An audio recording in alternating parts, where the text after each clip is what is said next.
for a change, I've been DoP on this another day of this feature film we're working slowly towards on, and we're shooting again on two Sony F3s. I've got one of these here, kind of learned by the guys at Panavision. Thank you very much. It was quite nice having a second matching one alongside my other Sony F3 that I set up on a Dana Dolly, panning back and forth, and we're basically just sort of having this interview scene about.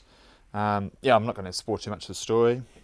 And I bought, since last time I was shooting, I bought in a second Samurai recorder so I can get the full 10 bits out of both cameras, which is nice. I've got my outer syncs at work, so I got timecode in each Sony F3 because you got a timecode input for the F3, so I like them. And I got a second VCT 14 plate, so that's nice. And anyway, enough talking about this, let's get back to talking about sound, because that's what we're really here about. And seeing as I'm being director of photography, I don't want to be too distracted by sound. I wanted to have somebody fully focus on it, because I know sound is important. And it was this guy, Joey. Tell us all about it. Yeah, so, what do you want to know, kind of?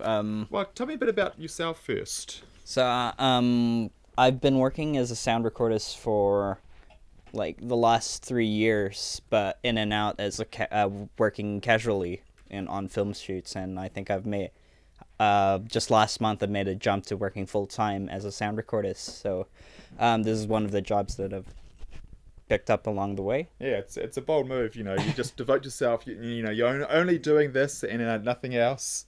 Anyway, I learned all of my. So I was using all my camera gear. I've learned all of my sound gear that's being used here. You can see my F8N. So I guess, Joey, tell me a bit more about what stuff have you used in the past? Well, what recorders do you normally use? Because you don't normally use an F8N. I think this is your first time. So yeah, it's actually your past. Yeah, so it's the first time I'm using the F8N, and I usually run a Tascam DR680, which I've actually bought from you. Yeah, it was my second Tascam I used a while back.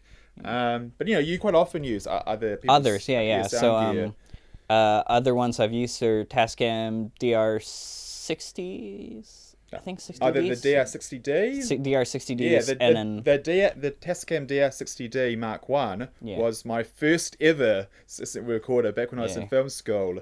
It was pretty sweet, but I very quickly got a 552. Yeah. It's easily upgradable. And then I've also worked with a MixPre 6, which is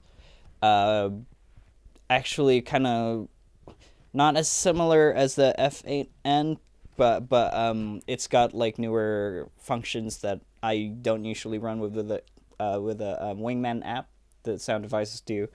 I was actually keen to use the Zoom app for this shoot, but I just didn't have the time to get around to it. I remember, I think in one of my earlier videos, he was being my burm op for me on a web series, and I just got the F8N, but I hadn't yet got my iPad. I think we borrowed your iPad for that, just so I could use it with this and try it out.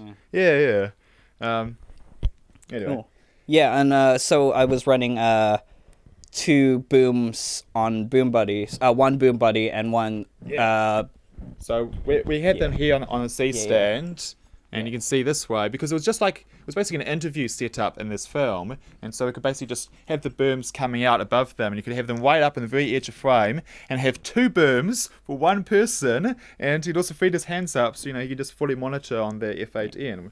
So I was running two booms, and then I also lav them up. Put some Sony's, put the Sony UWPs. UWP D11s. Yeah, D11s on both actors, and I was also running backups on the booms as well. So we're very much covered for sound. We're very much overkill in terms of how many tracks we're running, but it's still barely any gigs. I mean, we just blew through 100 gigs just like that on the camera side running ProRes HQ. Yeah. But it's a very different experience just plain mixing on an interview setup, even though it's kind of scripted. It's a very different experience to what I'm usually doing when I'm booming and mixing. So, I'm keen to do more of that. Tell me more about how you found the F8N. What did you think about your first time using it? Well, it's a lot of it's a lot different because it runs time code, which I'm not really. I usually never done really a lot of time code, so I had to kind of get a quick crash course from David this earlier today about it. But yeah, it's very kind of like the menu system is very kind of straightforward, and it's got. I don't know what else to say about it. It's What I mean, yeah. what do you? How many times have you used the MixPre 6? MixPre 6 probably like 2 or 3 times. So maybe, yeah. So how do you find maybe your first time with this compared to your first time with the MixPre 6? With the MixPre 6, I think their menu system I felt really it was a lot easier, a lot kind of straightforward than it is for the Tascam, but with the dials and the menu buttons and stuff. More straightforward than the Zoom, you mean? With the Zoom. Sorry, with the Zoom. Yeah. Just clarifying. I don't know. Like I think the menus are very straightforward for the Oh, Zoom. it's same, but then again, I use the Zoom like almost every single day. So yeah.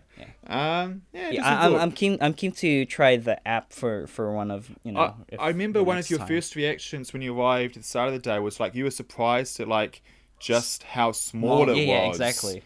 But of course the MixPre 6 is even smaller, and the MixPre 3 is like tiny.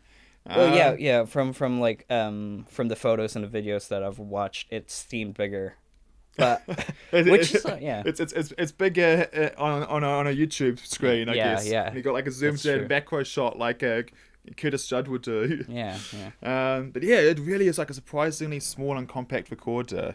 I mean, people talk about like, oh, I wish like the knobs were bigger, but then you have a bigger actual thing. Like you're cramming so much into this small device. Anyway, we might be creeping forward to our very last shot of the day. Yeah. So unless we've got any final comments, we will wrap this up. Hey, this is our director. Right, sure. Hello, goodbye. So sorry. Are you guys holding? He didn't realize we were rolling. Anyway, subscribe. Wherever I'm putting, there's no things to click on. Leave a comment below. And